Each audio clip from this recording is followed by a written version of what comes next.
Honourable members, if there are no questions, I put the question that we approve the estimates. Sorry, Mr. Greenwich, my apologies. Mr. Speaker, Mr. Chairman, can I refer you to item 6321? 6231. 6321, 632. subsidies and contributions to local organizations. Yes. And under which there is a request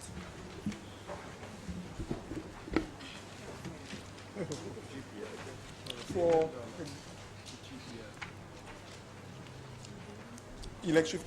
Ghana electrification program.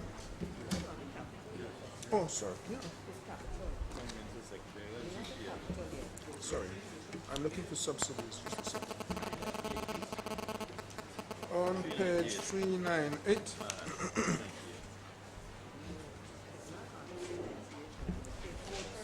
Yeah. Ghana Power and Light.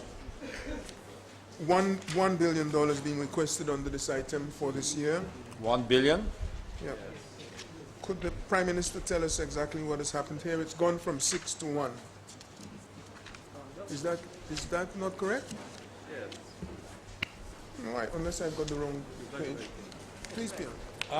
My understanding, Mr. Chairman, is the movement of the support to GPL under this line item from $6 billion to $1 billion this year.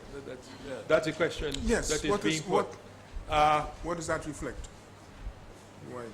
The $1 billion could be seen as fuel support this year, and we have put out a sheet with how we ascribed the $6 billion last year. Mr. Speaker, Mr. Chairman, sir, the situation with GPL should be addressed from the background that the required prices, electricity prices to sustain GPL is not charged out to persons. There has been a tradition, maybe from the very early days in the 70s, from the time the electricity company was owned by the government, there seems to be that the prices set have been below the prices that are required. And I had produced during the debate, Mr. Chairman, a sheet which shows the foregone revenues year by year. This year, 2013, it's projected to be $6.4 billion. Last year, it was $8.0 billion. And this money, the government seeks to make up in a number of ways. There is also, Mr. Chairman, the government, in this period being owner, provides for the expansion of the company as it seeks to meet the increasing demand. And the demand for electricity, peak demand, has risen over the last 20 years from 33 megawatts to 87 megawatts in Demerara. So there's two sets of monies that the government needs to provide to keep GPL even in the state that it is. It's not gold-plated for sure. These monies are required. This year, to answer more directly why is it reduced on this line item, is that this year we are asking for some $8 billion, I think, for GPL, or $7 billion for GPL on the capital side, in addition to this $1 billion here.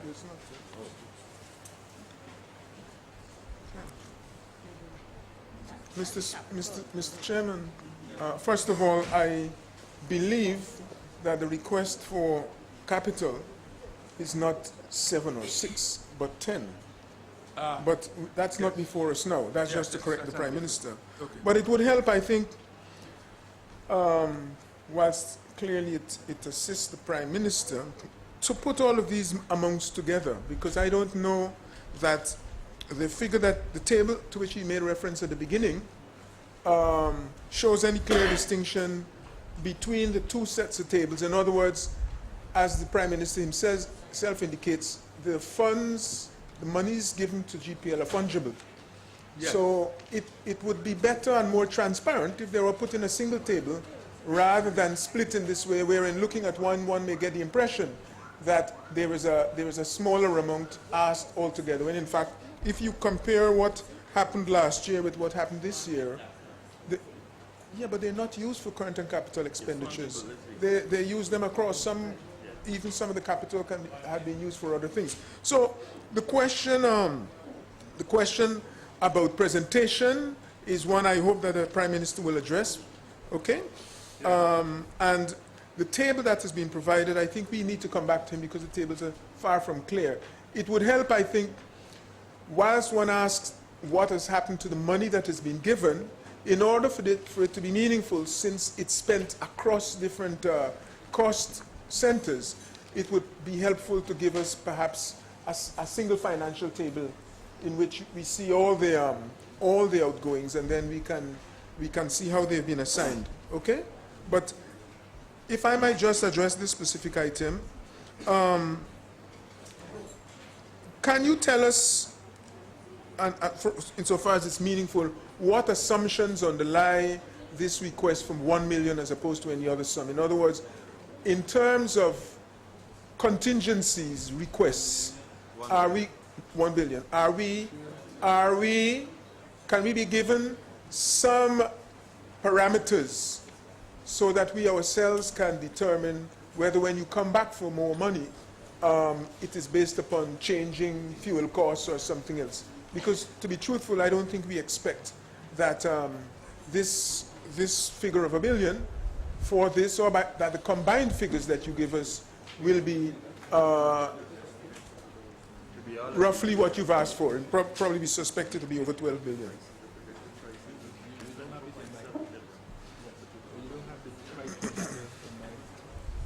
Okay.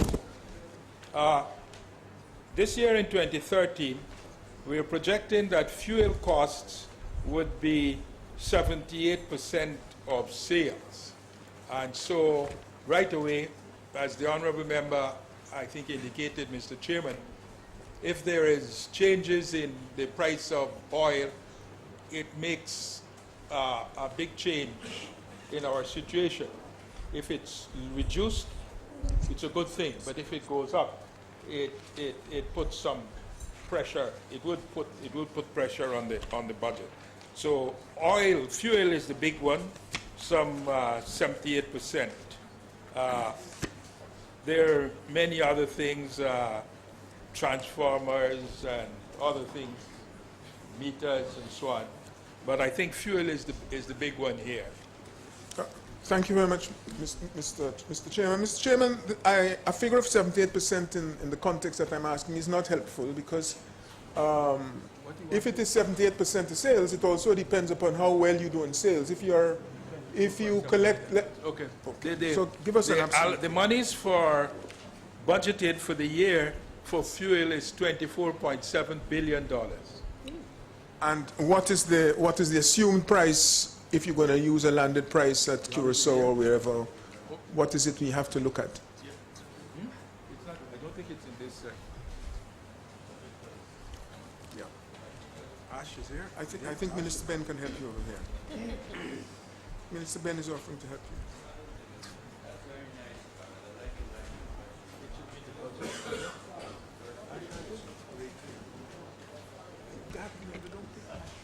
Are you looking ahead? You must have an idea. You've got to be able to look at futures. Okay. We have here the price projected for 2013. Crude oil, $99.50 per barrel. HFO, 107.16. That is heavy fuel oil. That's the one we use most often, 80% Sorry, how much was that? of the time. 107.16. And light fuel oil, which is diesel, 132.72 US dollars a barrel. And we have a note here, HFO has moved from 28.85 a barrel in 2000 to US 108 in 2012, and it's now down to 107, marginally down. Okay, So so these we are have the a average. way of moving Yes, oil prices year by year. but you have an average that you are assuming will prevail in 2013, against which this Yes. figure of $1 billion is set. Yes, yes, honorable member, and the prices I gave just now Yes. is our average assumed, 99.5 for crude oil, 107.16 for HFO, 130.72 for diesel. Thank you, Mr. Chairman. I appreciate the figures submitted by the Prime Minister. Can I ask, are you doing anything, or are you in a position to do anything about the configuration of your generating plants with respect to the consuming Yes. of the less expensive fuel, and of encouragement of consumers to even where they are using equipment to move towards those, please? Yes, Mr. Chairman, we have been moving from heavy fuel oil from light fuel oil, diesel, to heavy fuel oil. Our watt cell engines, 5 to 8 megawatt units, and I think we have 2 megawatt units in Anna Regina. Those are heavy fuel oil. The other units are diesel. I think our target now is, we have a chart here that shows in 2012 we were 83% heavy fuel oil, 17% diesel. In 2005 we were only 57% heavy fuel oil, but 43% diesel. So we have been moving. We have a chart here that shows. What is the target for 2013? The 2013 target is, I would say, not much change,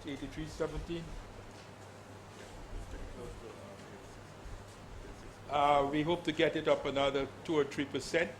We hope to get up to about 86% heavy fuel oil, 14% diesel. Thank you. Put the question, and that is that we approve the estimates for Agency 2, Program 021, Prime Minister's Secretariat, current expenditures. Those in favor say aye. Aye. Those against say no. The ayes have it. Thank you. Please turn to page 413. As I propose for your consideration, the estimate standing for Agency 02, Program 021, capital expenditures. Mr. Chairman, in view of your own strictures about the time and the fact that the explanations given just now pertain to both sides. Yes, if you want to. Let me just put you on alert to the fact that there's a motion, but I believe our I've colleague... noticed, I've seen the motion. Okay. Yes, Honorable Prime Minister, the audited statements for GPL in 2011-2012, are they complete?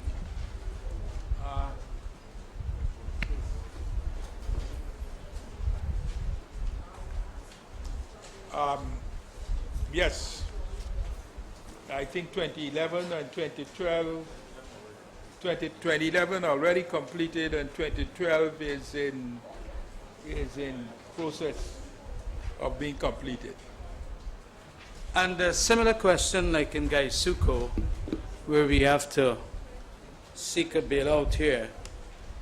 Is there anything being done in relation to the plan for board changes, or professionalizing the board, or doing anything in relation to board members here at GPL, so that we can get these losses lessened as a result of that?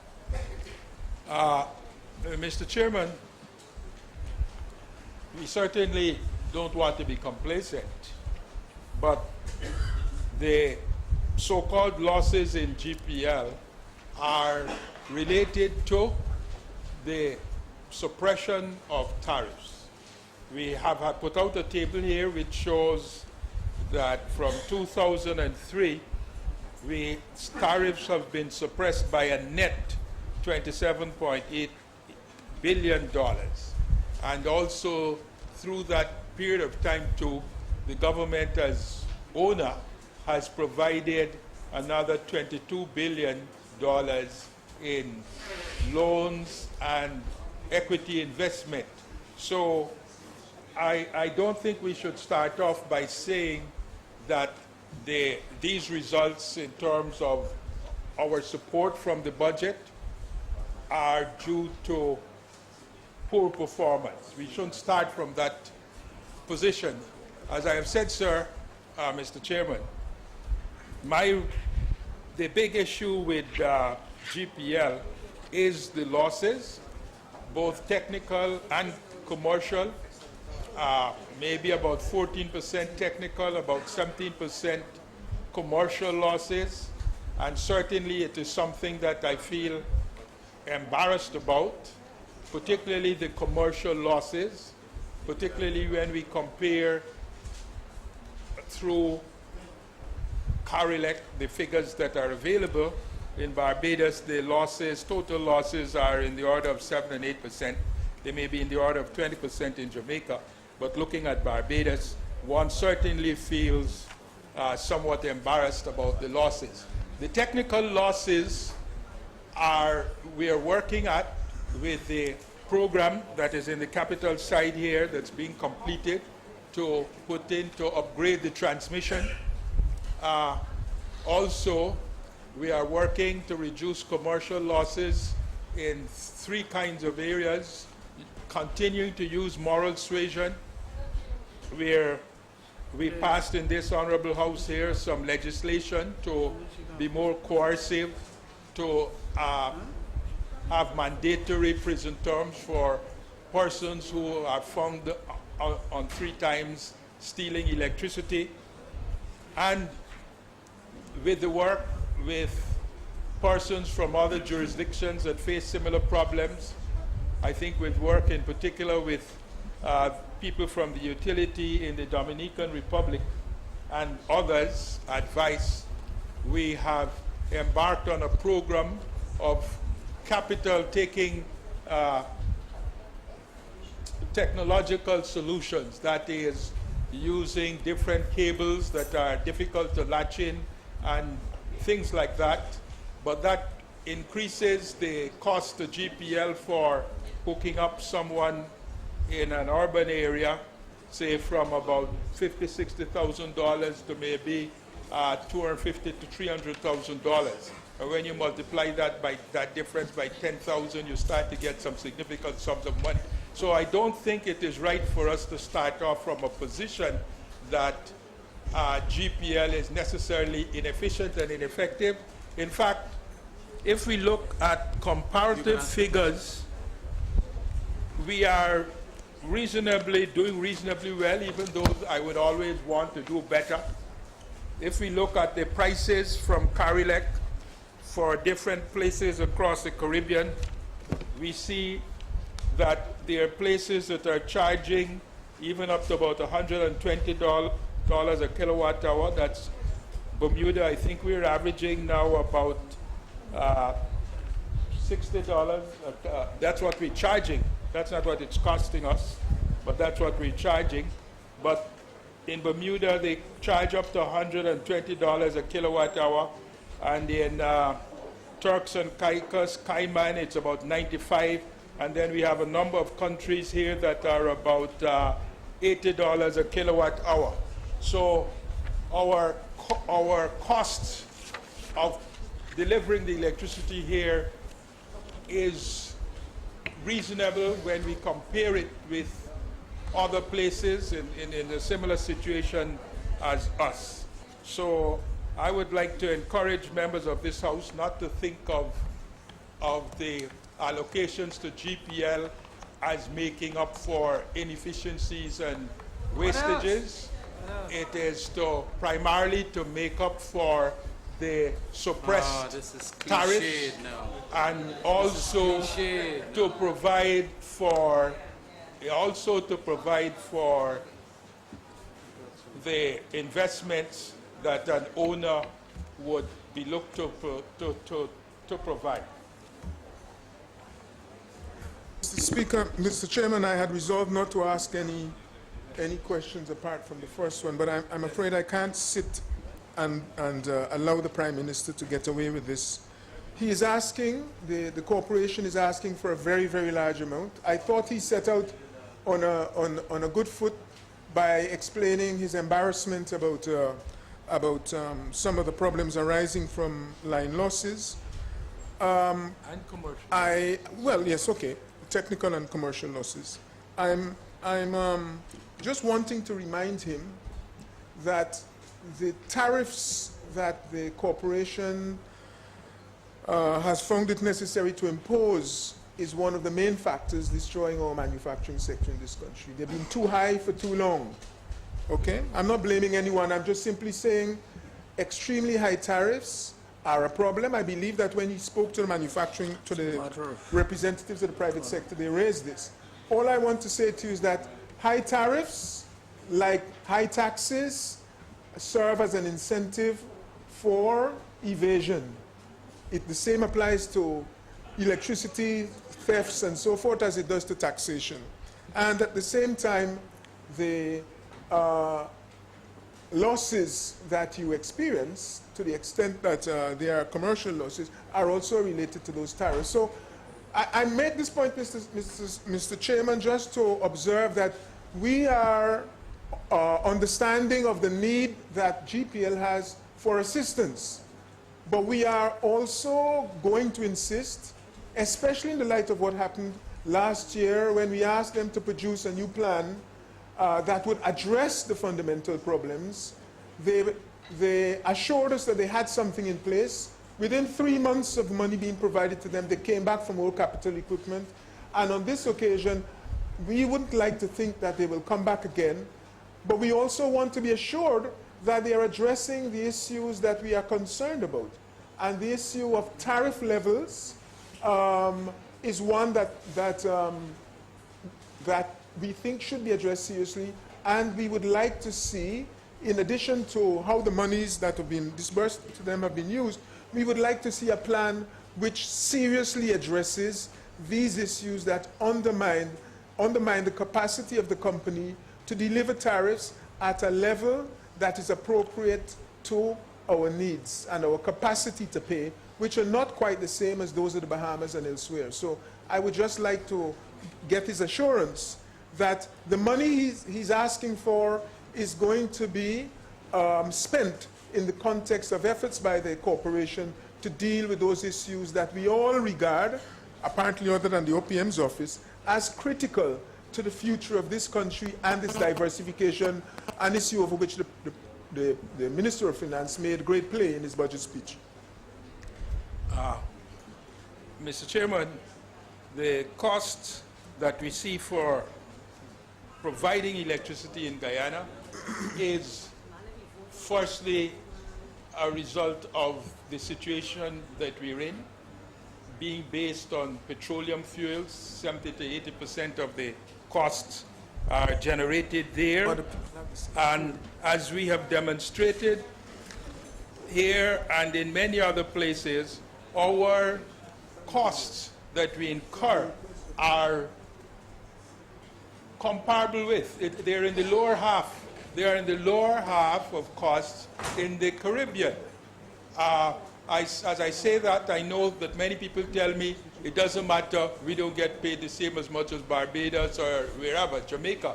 But the fact is, when we go to buy fuel, when we buy transformers, when we buy insulators and those things may be 80% plus, more than 80% of the cost, we pay the same prices as anybody else. But I'd like to assure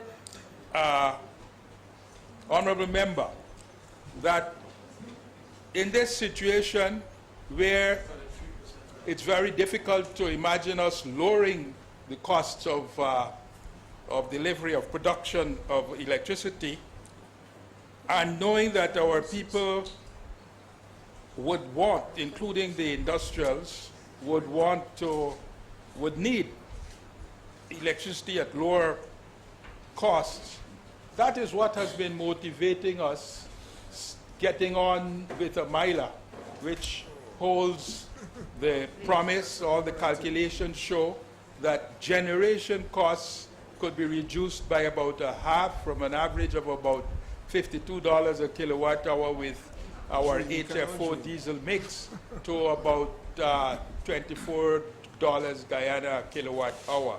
So we have been taking account of the needs of people for lower cost electricity, and that has been driving us. Well, Prime Minister, one second. No, the honourable member, Mr. Greenidge, rightly so, I think, asked that this House be given some assurances that the money is sorted really, because you get a sense that every year money is sorted, is given, and then you're back at the very same place the year after, and I think what the House needs is, well, not just even assurances, that things are happening. And that is what I think Mr. Greenidge is trying to... I hear you, take Mr. Chairman, point. and I hear the people here and the people all across Guyana. And it is one of the frustrations of our jobs in the electricity sector. You know, Mr. Chairman, one of the issues that I believe the previous administration faced and we faced is that the multilateral institutions that have been supporting us have been calling for us to set prices at costs. That has been an issue. And, Mr. Chairman, we have put in the new law when we made it extra law that everyone has a right in Guyana to self-generate. And many of the people find, even the big businesses find, that it is no cheaper for them to generate electricity than to buy from GPL. The fact is, if you go out to generate and provide electricity in Guyana, you could not do much better. As I say that, we are always looking for ways to do better, but it's very demanding to do better. And that is why I show this graph here, where with the other countries in the Caribbean, where they are charging people typically $80 a kilowatt hour. That is the kind of figure that it costs to generate electricity in our circumstance. But when we charge only $60 a kilowatt hour, every kilowatt hour we sell has in it, every kilowatt hour that we sell now has in it a subsidy of about $20. And this is what we need to meet every year. This is why we are persisting and persevering to try to get a MILA going so that we could make a significant impact reduction on the cost of generating and providing electricity. Very well, I recognize, I think we'll have a final question from Mr. Nagamutu. Mr. Chairman, I through you, sir, to the Honorable Prime Minister in this House. Old people say rain don't fall in one person's yard alone. Every one of us would like to see a better GPL and a better electricity service, because when we have blackouts, it don't affect one section of the community.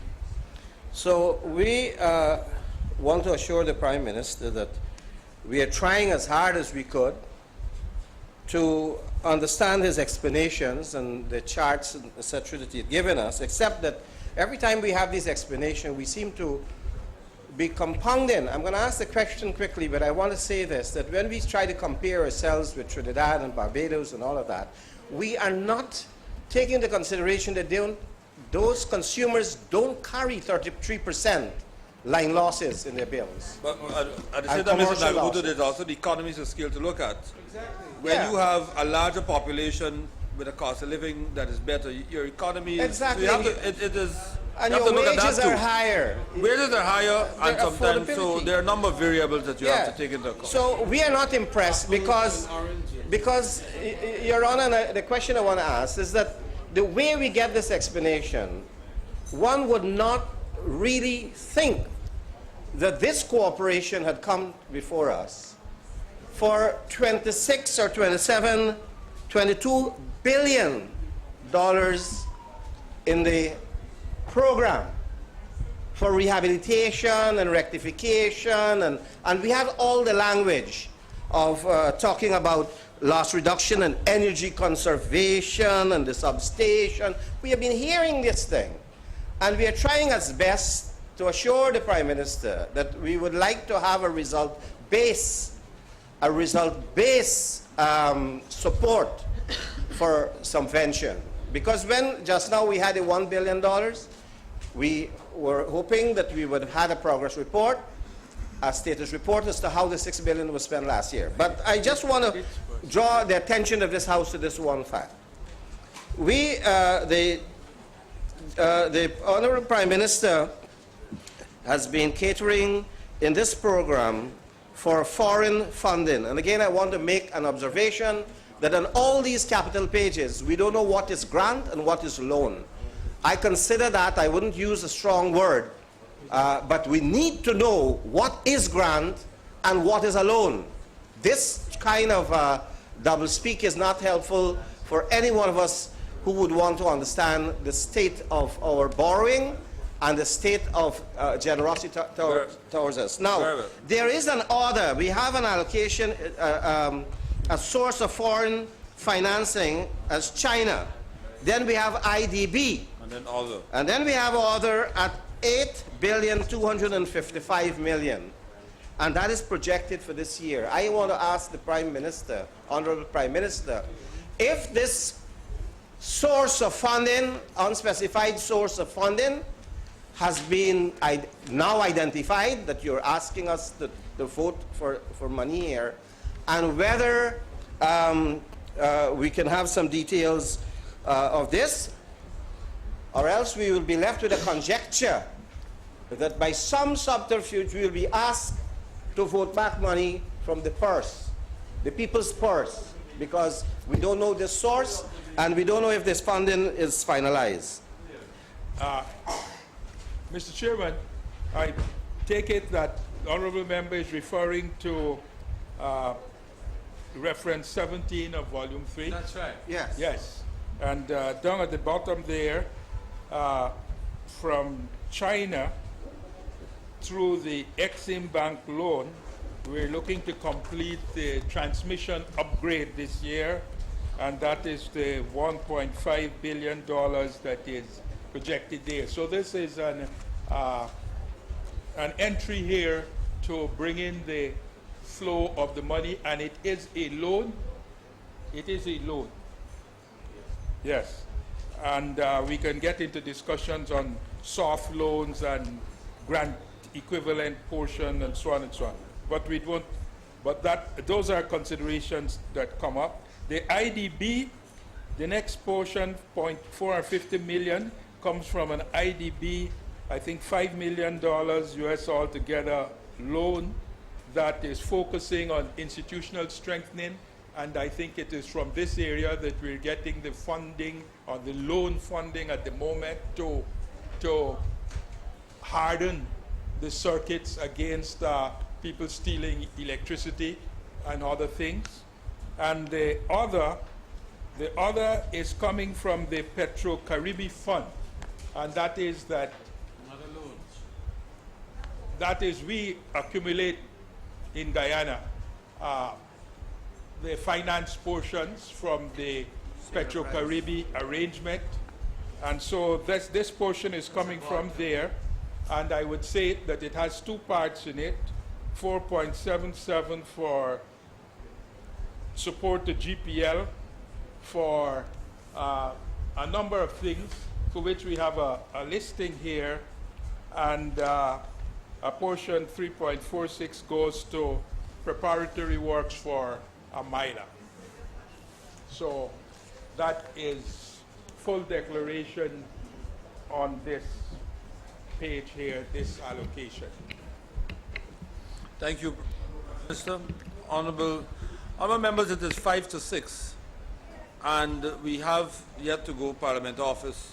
Ms. Garidalo.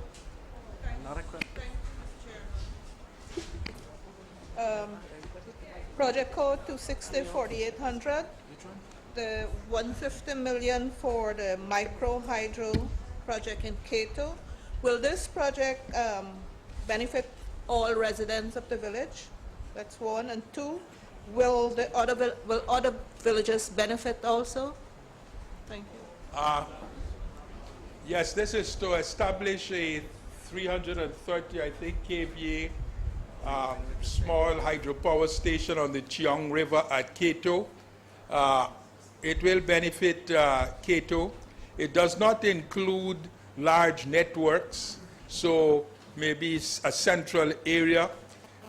A secondary school is being established at Cato. A new secondary school is being established at Cato, and that would receive electricity from here. And this project also includes a pilot or test agriculture, fixed agriculture on the savanna. It will provide irrigation, so it involves damming one of the valleys, narrow valleys, and pumping water to a fixed area to test fixed agriculture, fixed fields in the Cato area. Thank you. I'll allow It also involves a transmission line to Paramakatoy to supply, in particular, the school that is already there, and I would expect many buildings in the top of Paramakatoy there will also be included in a small grid. Thank you. Minister of Finance had indicated some time ago, and then Mr. Greenidge. Mr. And Speaker. then with respect, I'd like... Okay. Oh, oh. Mr. Speaker, very briefly and mindful of the time constraint confronting us, in particular because of the magnitude of the adjustments that are being proposed, I thought it potentially helpful for me to make just a few very brief observations. Let me say that all of the challenges identified in relation to the electricity sector are, I believe, appropriately identified. Mr. Nagamoto spoke of the rain falling not in one's yard but in one's neighbor's yard too, and we all confront the challenges of GPL every day in our day-to-day lives. The reality is, sir, that there are no easy and immediate answers. There are no magic bullets to solving the problems of GPL, and I suspect if there were, the Prime Minister would be happy for somebody to present to him or to aid him in discovering those easy answers or magic bullets. We share the concerns of our colleagues on that side of the House as it relates to fixing the challenges that are confronted by GPL.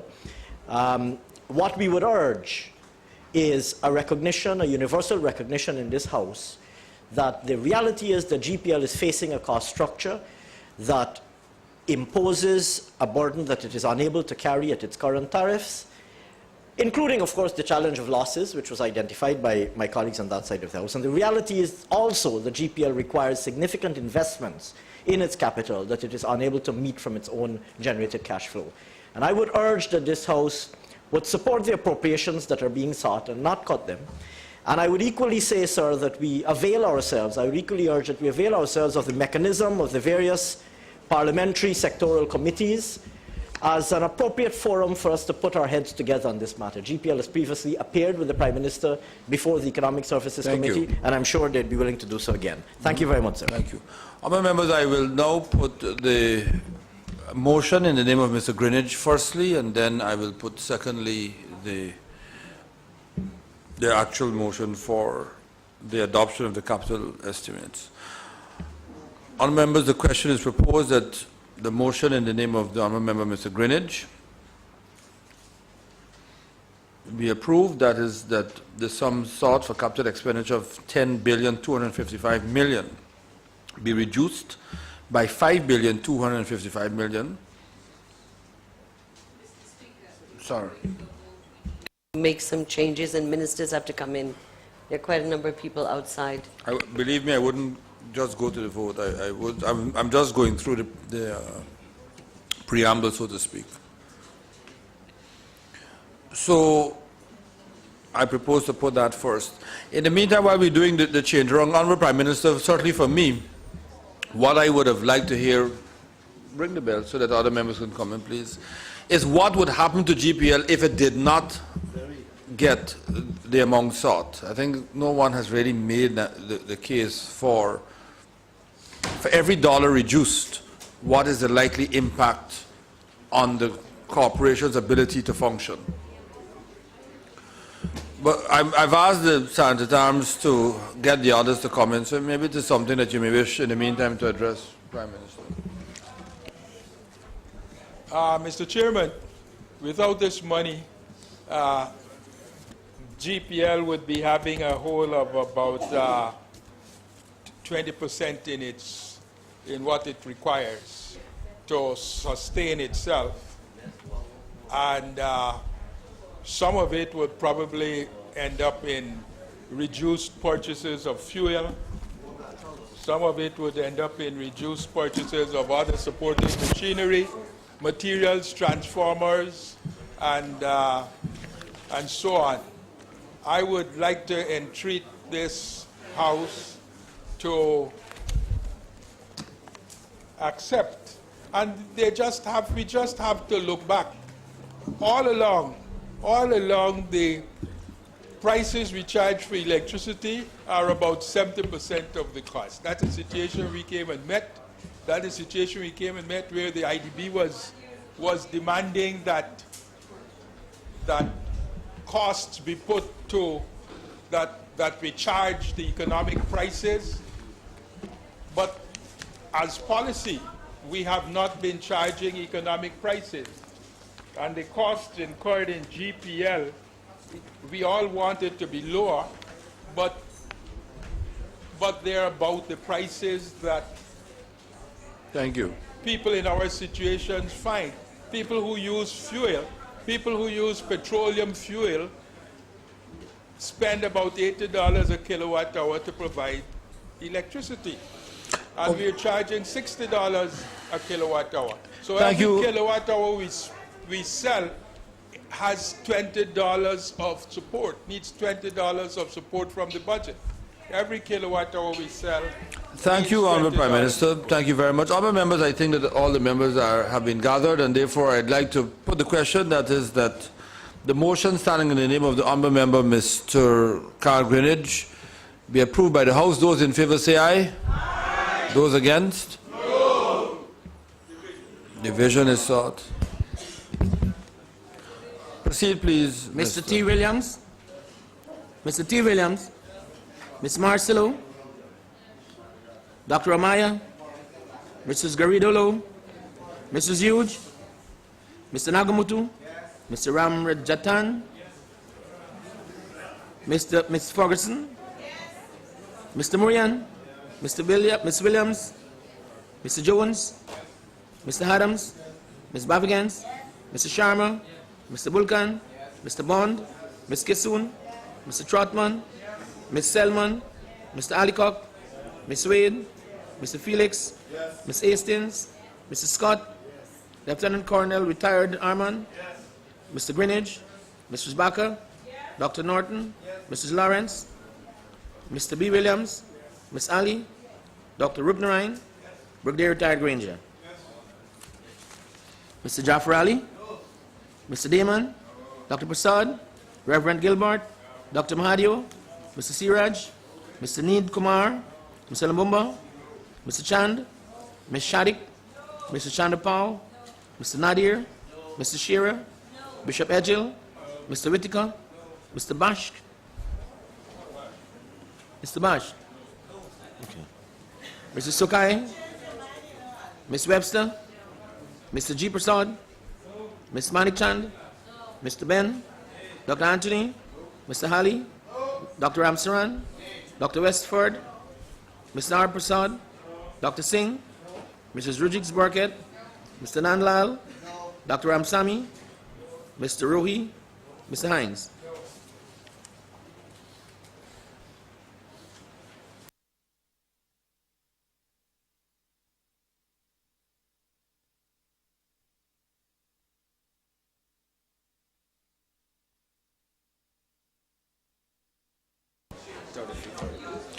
Thank you. Honourable members, the clerk reports that the division being called for and the vote taken, 33 members voted in favour of the motion, 32 members voted against it. The motion is therefore carried. I will now put the motion, that is, that the estimates contained in Agency 02, Program 021, Prime Minister's Secretariat, capital expenditure be approved as amended.